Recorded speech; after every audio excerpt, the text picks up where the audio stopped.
Hello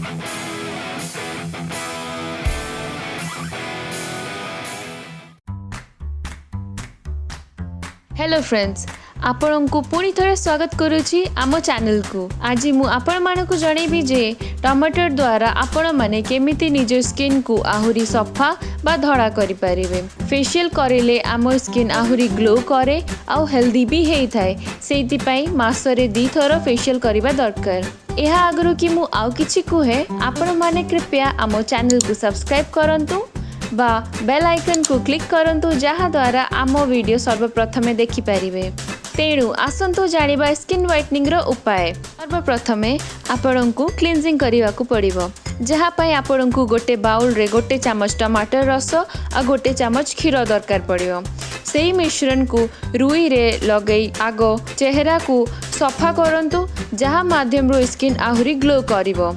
क्षीर रे vitamins और minerals अच्छी और टमाटर द्वारा आम स्किन आहुरी सफा बा धड़ा होता है। 15 मिनट पाई सेमिति ही छाड़ी दियंतु और तापरे ताकू पानी रे धोई दियंतु। एही उपाय आपण माने डेली इस्तेमाल करि परिबे। एबे आमे स्क्रबिंग करिबो, जहा पाई आमको गोटे चामच बेसन आउ चीनी दरकार। गोटे टमाटर रु फाड़े नहीं कि से मिश्रण को यही भलिया सर्कुलर मोशन रे लगांतु। ए स्क्रब द्वारा आम मुहरे थिबा डेड स्किन हटी थाए किंबा आम स्किन नरम बा सूक्ष्म हेई थाए। एमिति 5 मिनट पर्यंत स्क्रब करिला परे पानी रु धोई दियंतु। एबे आमे फेस पैक तैयारी करिबा, जहा पाई गोटे टमाटर को छोट छोट भाग रे फाड़े करि दियो आउ ताकू ग्राइंडर रे गुंड करी पेस्ट तैयारी करंतु।